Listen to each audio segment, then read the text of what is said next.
નમસ્કાર, હું છું પ્રિયનલ. આપ નિહાળી રહ્યા છો ન્યૂઝ પોઈન્ટ. હવે જોઈએ રાજ્યના મુખ્ય સમાચારો.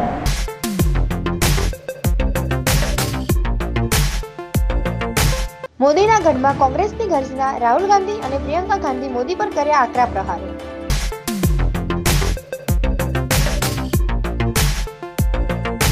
હાર્દિક પટેલ વિવિધ રીતે જોડાયો કોંગ્રેસમાં.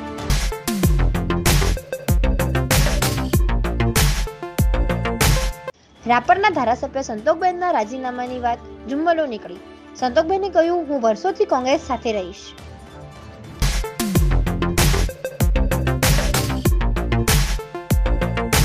હવે જોઈએ સમાચાર વિગતવાર. આજે 58 વર્ષ બાદ ગુજરાતમાં કોંગ્રેસની CWCની બેઠક મળી.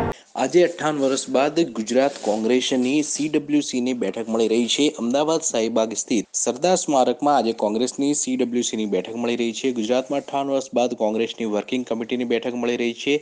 આ બેઠકમાં રાહુલ ગાંધી, પ્રિયંકા અને સોનિયા ગાંધી સહિતના કેન્દ્રીય નેતાઓ હાજર રહેશે અને આ બેઠકમાં GST, ખેડૂતો, નોટબંધી, બેરોજગારીના મુદ્દાઓ મુખ્ય રહેશે. જ્યારે બેઠકમાં મોદી સરકારને ઘેરવા નોટબંધીનો મુખ્ય મુદ્દો બની રહેશે. નોટબંધીમાં અર્થવ્યવસ્થાને થયેલી અસરો અંગેની માહિતી અપાશે. લોકસભા માટે સહયોગી પાર્ટીઓ સાથે ગઠબંધનને લઈને પણ ચર્ચા થશે. આજે કોંગ્રેસની CWCની બેઠક યોજાવા જઈ રહી છે, ત્યારે બેઠક પહેલા કોંગ્રેસના વરિષ્ઠ નેતાઓ સાબરમતી ગાંધી આશ્રમ ખાતે જશે અને પ્રાર્થના સભા યોજશે. બાદમાં તેઓ CWCની બેઠકમાં ભાગ લેશે. સાબરમતી આશ્રમમાં જઈને ગાંધીજીને શ્રદ્ધાંજલિ અર્પણ કરવામાં આવશે. મહત્વનું છે કે ગાંધીજીએ સાબરમતી આશ્રમમાંથી દાંડી યાત્રા શરૂ કરી હતી. મડાણાના ખેડૂતના ઘર આગળનું દબાણ ન હટાવતા મુખ્યમંત્રી સમક્ષ દેહ ત્યાગ કરવાની માંગી મંજૂરી. મડાણાના ખેડૂતના ઘર આગળનું દબાણ પંચાયત દ્વારા ન હટાવતા મુખ્યમંત્રી સમક્ષ દેહ ત્યાગ કરવાની માંગી મંજૂરી. સરપંચ અને તલાટી દબાણદાર સાથે મળી જતા મુખ્યમંત્રી સ્વાગત ઓનલાઈનના હુકમને ગોળીને પી ગયા. બનાસકાંઠાના પાલનપુરના મડાણાગઢમાં રહેતા ખેડૂતના ઘર આગળ માથાભારે ઈસમો દ્વારા કેબિન મૂકી દેતા પોતાના ઘરમાં જવાના પ્રવેશદ્વારની વચ્ચે જ કેબિન મૂકી દેતા ઘરમાં અવર જવર બંધ થઈ જતા મુશ્કેલી પડતા તેમના દ્વારા વારંવાર ઉચ્ચ કક્ષાએ રજૂઆત કરતા કોઈ પગલાં ન લેતા આખરે કંટાળીને મુખ્યમંત્રી પાસે દેહત્યાગ કરવાની મંજૂરી માંગી છે. સમગ્ર મામલાની વિગત એવી છે કે પાલનપુર તાલુકાના મડાણાગઢ ખાતે દ્વારકાભાઈ ચેલાભાઈ મેણાતનું મડાણાજનના બસ સ્ટેશન પર મકાન આવેલું છે અને તેમના મકાનની આગળ મડાણા ગામના એક ઈસમ દ્વારા લોખંડનું કેબિન મૂકી તેમાં ઘરમાં જવાની અવરજવરમાં મુશ્કેલીઓ ઊભી થઈ ગઈ છે અને આ ખેડૂત હોવાથી ખેતીને લગતા કામકાજમાં સામાન લઈ જવામાં અગવડતાઓ ઊભી થતાં તેમને ગ્રામ પંચાયત, તાલુકા પંચાયત, જિલ્લા પંચાયત, કલેક્ટર સુધી રજૂઆતો કરી હતી, પરંતુ કોઈ જ પ્રકારના પગલાં લેવામાં ન આવતા તેમણે મુખ્યમંત્રી ફરિયાદ નિવારણમાં બે વાર ફરિયાદ કરી હતી અને ત્યાંથી દબાણ દૂર કરવાનો હુકમ આવવા છતાં મડાણા ગ્રામ પંચાયતના સરપંચ અને તલાટી હુકમને ગોળીને પી ગયા અને દબાણ યથાવત રહેતા છેલ્લે કંટાળીને દ્વારકાભાઈએ પોતાના ઘર આગળનું દબાણ દૂર ન થતાં મુખ્યમંત્રીને પોતાના દેહત્યાગ માટેની મંજૂરી માંગી છે. બે વર્ષથી સરકારી કચેરીઓમાં ધક્કા ખાઈ ગયેલા ખેડૂતને ન્યાય મળશે. સરપંચ અને તલાટી દ્વારા દબાણદારને છાવરતા હોવાના આક્ષેપો થઈ રહ્યા છે. મારા ઘરના દરવાજા આગળ સામેવાળાએ રાતોરાત કેબિન મૂકી દીધેલ છે, જે ઘરના પ્રવેશદ્વારમાં અંદર બહાર જવાતું નથી. બહુ અડચણરૂપ છે. સાધન ખેતીવાડીના કોઈ મુકાતા નથી, એ પ્રોબ્લેમ છે અને હું મુખ્યમંત્રી ફરિયાદ નિવારણમાં 2 વાર અરજી કરી ચૂકેલ છું. વારંવાર ધક્કા ખાઈ ચૂકેલ છું. તો બી મિલીભગત સરપંચ તલાટીની મિલીભગતથી આજ સુધી કેબિનનો નિર્ણય નીચેથી કોઈ આવતો નથી. જેની લીધે હું કંટાળી અને આ જો કેબિન ઉપરથીના ઓર્ડરથી જો ન લઈ શકે તો મને દેહ ત્યાગ કરવાનો મને મંજૂરી આપે. ગુજરાત કોંગ્રેસની વર્કિંગ કમિટીની બેઠક વચ્ચે કોંગ્રેસના ધારાસભ્ય સંતોકબેને રાજીનામું આપ્યું હોવાના અહેવાલને વિધાનસભાના અધ્યક્ષે ફગાવ્યા છે. વિધાનસભાના અધ્યક્ષે જણાવ્યું છે કે મને સંતોકબેનનું રાજીનામું મળ્યું નથી અને તેમણે હજી સુધી કોઈપણ પ્રકારના રાજીનામું આપ્યું નથી. આ પહેલા ભાજપ દ્વારા એવો દાવો કરવામાં આવ્યો હતો કે રાપરના ધારાસભ્ય સંતોકબેને ધારાસભ્ય પદેથી રાજીનામું આપ્યું છે અને સંતોકબેને પણ ભાજપમાં સામેલ થાય તેવી અટકળો તેજ બની હતી. પરંતુ સંતોકબેન પણ આ મામલે સામે આવ્યા છે અને સંતોકબેને કહ્યું છે, હું જીવીશ ત્યાં સુધી કોંગ્રેસની અંદર જ રહીશ અને ભાજપવાળાઓ જે અફવાઓ ફેલાવે છે, મારું રાજીનામું અફવાઓ છે. હવે સાંભળીએ સંતોકબેન શું કહી રહ્યા છે. કોંગ્રેસમાં સૌ અને કોંગ્રેસમાં જ રહેવાની છોડીને ક્યારેય નથી જવાની. કોંગ્રેસમાં છો, રાજીનામું મેં આપ્યું નથી, પણ ભાજપવાળા ખાલી પત્તા ઉડાડે છે કે એને રાજીનામું આપી દીધું, પણ મેં રાજીનામું આપ્યું જ નથી, ભલે ઉડાડેવાળા ઉડાડતા હોય. એક ભારતીય માછીમારની પાકિસ્તાનની જેલમાં લાંબી બીમારી બાદ મોત નીપજ્યું. એક ભારતીય માછીમારનું પાકિસ્તાનની જેલ લાંબી બીમારી બાદ મોત નીપજ્યું હતું. ઉના તાલુકાના પાલડી ગામના માછીમાર ભીખાભાઈ ભગવાનભાઈનું પાકિસ્તાનની લાડી જેલમાં મોતના સમાચાર આવતા પરિવાર ઉપર મોટી આફત આવી પડી છે. ગીર સોમનાથ જિલ્લામાં કોઈ ઔદ્યોગિક વિકાસ તરીકે એક બે જ કંપની સિવાય કોઈ જ રોજગારીની તકો નથી. અહીં વિશાળ દરિયા કિનારો ધરાવતા ઉના તાલુકામાં મુખ્ય રોજગારમાં કહી શકાય તો માછીમારો ઉદ્યોગ છે. અન્ય કોઈ જ રોજગારલક્ષી કોઈ વ્યવસાય નથી. તાલુકાના કાંઠાળ વિસ્તારના લોકો માછીમારના ઉદ્યોગ સાથે જોડાયેલા છે અને વણાકબારા, દીવ, ગોગલા, પોરબંદર અને જખૌ બંદરે માછીમારી માટે બોટોમાં જોડાતા હોય છે અને માછીમારીની લાઈમાં અને સીમાકળની જાણ ન હોવાથી આ માછીમારો પાકિસ્તાનની સીમા નજીક જતા હોય છે અને તે દરમિયાન નાપાક પાકિસ્તાન મરીન અને તેને બંદી બનાવીને લઈ જતા હોય છે. ડીસા તાલુકાના મોડેઠા પ્રાથમિક શાળામાં ફરજ બજાવતી એક શિક્ષિકા શાળાએ ગયા બાદ ઘરે પરત ન ફરતા પરિવારજનો ચિંતામાં મુકાઈ ગયા છે. તેની શોધખોળ કરતા છતાં કોઈ પણ પત્તો ન લગતા આખરે પોલીસ મથકે જાણ કરાઈ. ડીસા પંથકમાં ચકચારી બનેલા કિસ્સાની વિગત એવી છે કે મહેસાણા જિલ્લામાં વિસનગર તાલુકાના સલીસણા ગામના બીજલબેન ડીસા તાલુકાના મોડેઠા પે કેન્દ્ર શાળામાં શિક્ષિકા તરીકે ફરજ બજાવે છે અને દરરોજ અપડાઉન કરે છે. તેણી તારીખ 9/3/2019ના રોજ સવારે પોતાના ઘરેથી મોડેઠા પ્રાથમિક શાળામાં જવા માટે નીકળ્યા હતા, જે મોડી સાંજ થવા છતાં ઘરે પરત ન આવતા પરિવારજનોએ ચિંતિત બનીને તેણીની બાળ મેળવવાનો પ્રયાસ કરીને શોધખોળ હાથ ધરી હતી, પરંતુ પત્તો ન મળતા તેઓ ચિંતામાં મુકાઈ ગયા હતા. આ અંગે પરિવારજનોએ ભીલડી પોલીસ મથકે ગુમ થતાની જાણ કરતા પોલીસ શોધખોળ હાથ ધરી હતી. થરાદમાં આરઆર સેલે ડમ્પર ભરેલો વિદેશી દારૂ ઝડપ્યો. બનાસકાંઠા જિલ્લાના થરાદ પોલીસ સ્ટેશન વિસ્તારમાંથી ભારતીય બનાવટનો ઇંગ્લિશ દારૂ ભરેલ ડમ્પર ગાડી આરઆર સેલ ભુજ રેન્જ પોલીસે પકડી પાડી છે. ડીબી વાઘેલા સરહદી રેન્જ ભુજ નાઓએ સરહદી રેન્જ ભુજ વિસ્તારમાં પ્રૌઢીની બદીને નેસ્ત નાબૂદ કરવા, સારું કડક અમલવારી કરવા સારું કરેલ સૂચના આધારે પોલીસ સ્ટાફના માણસો થરાદ પોલીસ સ્ટેશન વિસ્તારમાં પ્રૌઢી વોચ પેટ્રોલિંગમાં હતા. તે દરમિયાન પીલુડા તરફથી ટાટા ડમ્પર ગાડી નંબર JJ1 CX5831ની હકીકત મુજબની આવતા તેને ઊભી રખાવતા માજીરાણા રૂડારામ એસો ભોજજી, માજીરાણા ચેતનરામ એસો દેવાજી રહે બંને મીઠડી બાકાસર રાજસ્થાનવાળાઓ ભારતીય બનાવટનો ઇંગ્લિશ દારૂ પેટી નંગ 323, બોટલ નંગ 15,504, કિંમત ₹15,50,400 તથા રોકડ રકમ 3500 તથા મોબાઈલ ફોન 3 કિંમત ₹6500 તથા ગાડી કિંમત ₹10 લાખ એમ મળી કુલ ₹25,60,400ના મુદ્દામાલ સાથે પકડી પાડેલ અને પકડાયેલ મુદ્દામાલ રહેઠાણ સરવાણાવાળાએ ભરાવી આપેલ અને પકડાયેલ ડમ્પર ગાડીના માલિક પટેલ ચિત્રાભાઈ શામળાભાઈ રહે ડુવા, તાલુકો થરાદ વાળાએ દારૂ ભરવા ગાડી આપી. એક બીજાએ મેલાપીપનાથી મદદગાર કરી ગુનો કરેલ હોય, જે અંગે થરાદ પોલીસ સ્ટેશનમાં ગુનો નોંધાવી આગળની તપાસ હાથ ધરેલ છે. ભાજપના ગઢમાં કોંગ્રેસે અનેક પ્રકારની રણનીતિ ચાલુ કરી. લોકસભા ચૂંટણીમાં પ્રધાનમંત્રી નરેન્દ્ર મોદીને તેઓના જ ગઢમાં ઘેરવા માટે કોંગ્રેસ અનેક પ્રકારની રણનીતિઓ ઉપર કામ કરી રહી છે.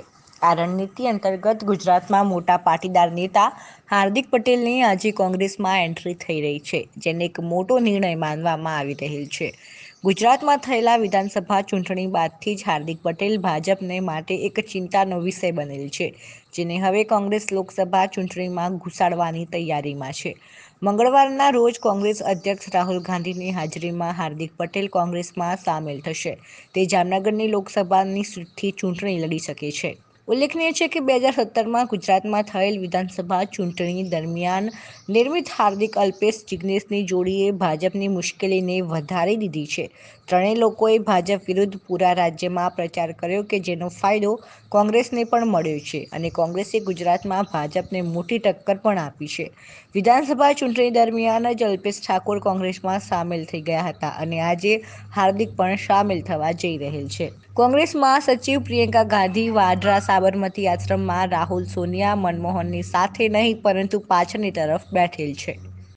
લોકસભાની ચૂંટણીની તારીખોના બાદ પરીક્ષાની તારીખોમાં પણ બદલાવ કરવામાં આવ્યો. લોકસભાની ચૂંટણીની તારીખોનું એલાન થઈ ગયા બાદ અનેક સ્પર્ધાત્મક અને એન્ટ્રન્સ એક્ઝામની પરીક્ષાઓની તારીખમાં બદલાવ કરવામાં આવ્યો છે. ચૂંટણી પંચે ચૂંટણીની તારીખો જાહેર કર્યા બાદ ચૂંટણીની તારીખો અને અનેક પરીક્ષાઓની તારીખમાં કલેશ થયું છે. જે બાદ અનેક વિશ્વવિદ્યાલયો અને સંસ્થાઓએ પોતાની પરીક્ષાના કાર્યક્રમ બદલાવમાં કર્યા છે, જેમાં સીએની પરીક્ષાથી લઈને વિશ્વવિદ્યાલયની પરીક્ષાનો સમાવેશ થાય છે. The institute of chartered accountancy of India એટલે કે ICAI એ પોતાની ચાર્ટર્ડ એકાઉન્ટની પરીક્ષાના કાર્યક્રમમાં બદલાવ કર્યો છે.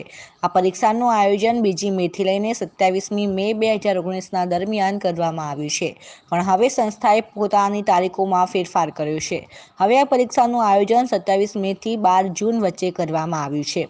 Gujarat secondary and higher secondary education બોર્ડના ગુજરાત કોમન એન્ટ્રન્સ પરીક્ષા કાર્યક્રમમાં પણ ફેરફાર કરવામાં આવ્યો છે. પહેલા પરીક્ષા 26 એપ્રિલના રોજ લેવાનો નિર્ણય લેવામાં આવ્યો હતો, પણ હવે 23 એપ્રિલના રોજ આ પરીક્ષાનું આયોજન કરવામાં આવ્યું છે. તો બીજી તરફ ધ કર્ણાટક એક્ઝામિનેશન ઓથોરિટી એટલે કે KEA પણ કોમન એન્ટ્રન્સ ટેસ્ટની તારીખ આગળ વધારી છે. 23 અને 24 એપ્રિલના રોજ યોજાનારી આ પરીક્ષાઓ હવે 29-30 એપ્રિલના રોજ યોજાશે. તો મુંબઈ યુનિવર્સિટીએ પણ BA અને BCom પ્રોગ્રામ હેઠળ યોજાતી પરીક્ષાની તારીખમાં પણ ફેરફાર કર્યો છે. લોકસભા ચૂંટણીમાં પ્રધાનમંત્રી નરેન્દ્ર મોદીને તેઓના જ ગઢમાં ઘેરવા માટે કોંગ્રેસ અનેક પ્રકારની રણનીતિઓ પર કામ કરી રહી છે. હવે સમય થયો છે એક નાનકડા વિરામનો.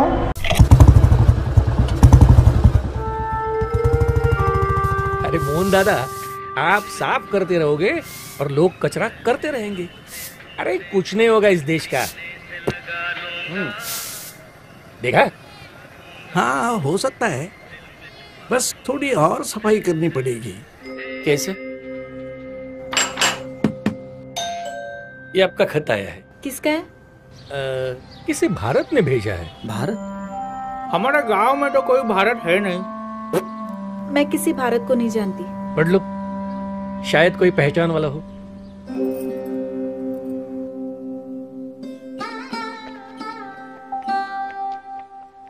सदर प्रणाम. शायद आप मुझे पहचानते नहीं हो, पर मैं आपको जानता हूं, बहुत करीब से. कई बार कई जगहों पर हम मिल भी चुके हैं और हर मुलाकात एक याद बनती गई. याद है जब वह मिश्रा की बीवी रसोई से कूड़ा फेंक रही थी, तब आप ही ने तो उसे डांटा था. गांधी चौराहे के सामने वाली दीवार पर जब वो आदमी थूक रहा था, तब आप ही ने तो उसे रोका था.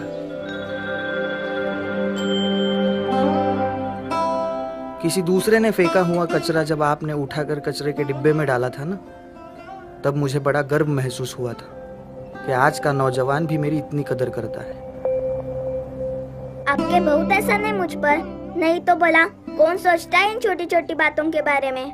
मैं शुक्रगुजार हूँ आपका, मेरी इतनी इज्जत करने के लिए.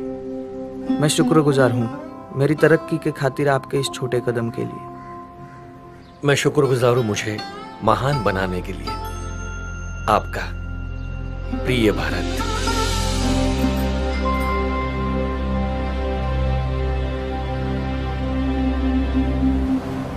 सच बात बताओ मोहन दादा, मतलब मुझे नहीं लगता कि इतनी आसानी से.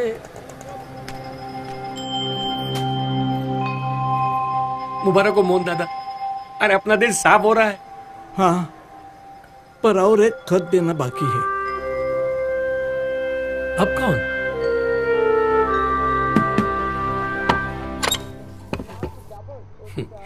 ये आपका खत आया है, किसी भारत ने भेजा है.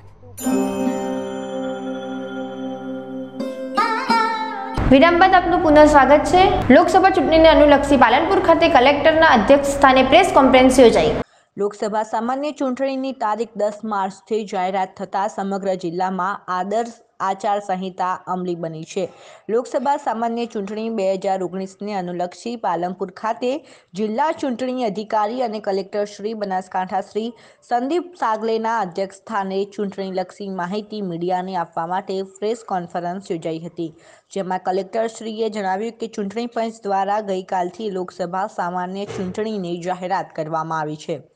ચૂંટણીની તારીખ જાહેર થતાં જ સમગ્ર જિલ્લામાં આદર્શ આચારસંહિતા અમલી બની છે. તેમણે કહ્યું કે મતદાર યાદી સતત સુધારણા કાર્યક્રમ ચાલુ છે. મતદારો પોતાનું નામ દાખલ કરવા માટે ફોર્મ નંબર 6 ઉમેદવારી પત્ર રજૂ કરવાના છેલ્લા દિવસના અગાઉના 10 દિવસ સુધી ફોર્મ નંબર 6 રજૂ કરી શકશે. તેમણે કહ્યું કે વિધાનસભામાં 2017માં જિલ્લામાં કુલ 21,45,539 મતદારો હતા. હાલની તારીખ 11/3/2019ની સ્થિતિએ મતદારોની સંખ્યા 22,17,913 છે. જેમાં સ્ત્રીઓની 11,60,619, પુરુષ 10,00,000, જેમાં સ્ત્રીઓની સંખ્યા 11,60,619, પુરુષોની સંખ્યા 10,57,274 અને અનવ્ય 20 છે.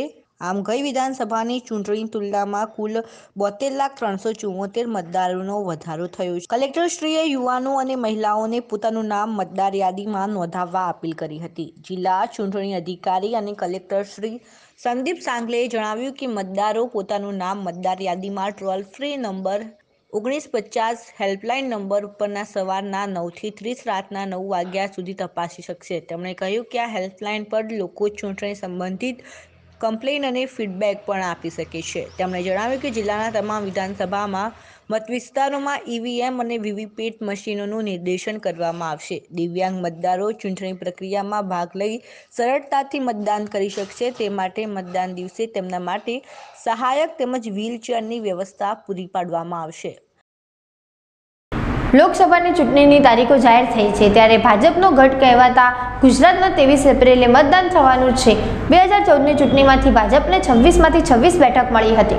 લોકસભાની ચૂંટણી જાહેર થઈ ગઈ છે. લોકસભાની ચૂંટણીને લઈને જાહેર થતાની સાથે જ અત્યારથી જ આચારસંહિતા લાગુ પડી ગઈ છે. લોકસભાની ચૂંટણીની વાત કરવામાં આવીએ તો 7 તબક્કાની અંદર ચૂંટણી યોજાવાની છે. 18 માર્ચથી ફોર્મ ભરવાનું શરૂ થશે અને 23મી મેના રોજ મતગણતરી રાખવામાં આવી છે. ખાસ કરીને આપણે જણાવી દઈએ કે આજે 2019ની લોકસભાની ચૂંટણી છે તે 7 જે ચરણ છે તેમાં યોજાવાની છે. પ્રથમ ચરણ 11/4, બીજું ચરણ 18 એપ્રિલ, ત્રીજું ચરણ 23 એપ્રિલ, ચોથું ચરણ 29 એપ્રિલ, પાંચમું ચરણ 6મી મે, છઠ્ઠું ચરણ 12મી મે અને સાતમું ચરણ 19મી મે છે. મતગણતરીની તારીખ 23 મે 2019 છે.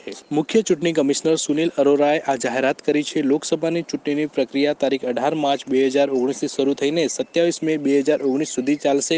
કુલ 7 ચરણમાં યોજાશે આ ચૂંટણી અને 90 કરોડ લોકો મતદાન કરી શકશે.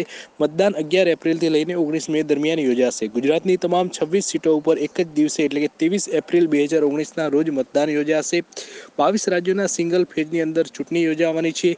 બિહાર, પશ્ચિમ બંગાળ, ઉત્તર પ્રદેશમાં 7મા ફેઝમાં ચૂંટણી યોજાશે અને મતગણતરી અને પરિણામો 23 મે 2019ના રોજ આવશે અને તમામ ચૂંટણી પ્રક્રિયા પૂર્ણ 27 મે 2019ના રોજ થશે. ચૂંટણીની તારીખો નક્કી કરવામાં પરીક્ષાની તારીખો તથા જુદા જુદા તહેવારો રમજાન મહિનાને ધ્યાનમાં રાખવામાં આવ્યા છે. આજથી જ આદર્શ આચારસંહિતા લાગુ કરી દેવામાં આવી છે અને ચૂંટણીની પ્રક્રિયા શરૂ થઈ ગઈ છે.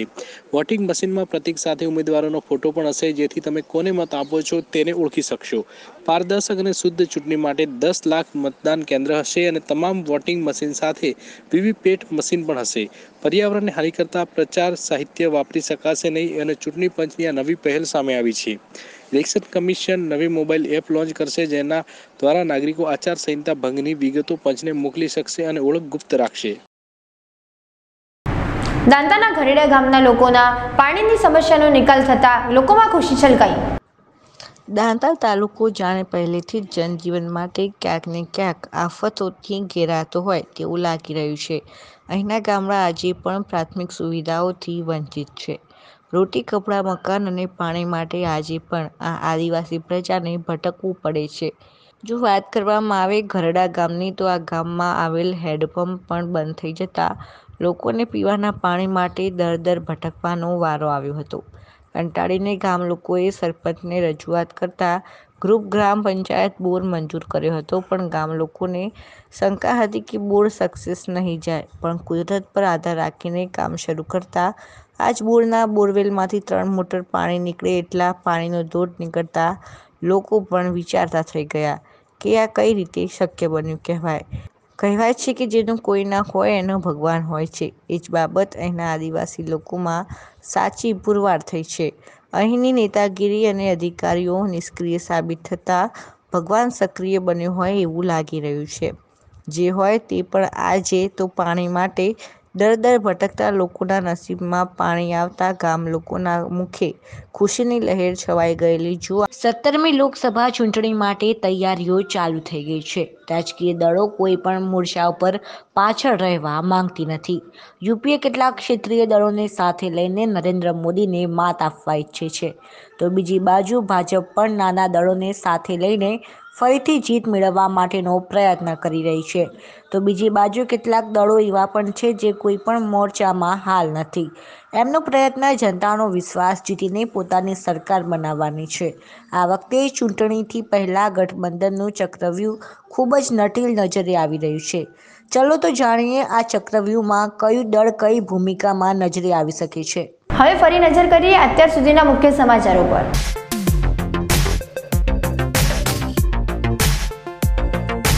મોદીના ગઢમાં કોંગ્રેસની ગર્જના, રાહુલ ગાંધી અને પ્રિયંકા ગાંધી મોદી પર કર્યા આકરા પ્રહારો.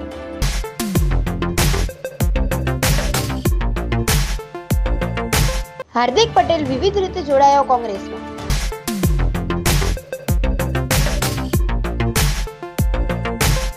રાપરના ધારાસભ્ય સંતોકબેનના રાજીનામાની વાત જુમ્મલો નીકળી. સંતોકબેને કહ્યું, હું વર્ષોથી કોંગ્રેસ સાથે રહીશ.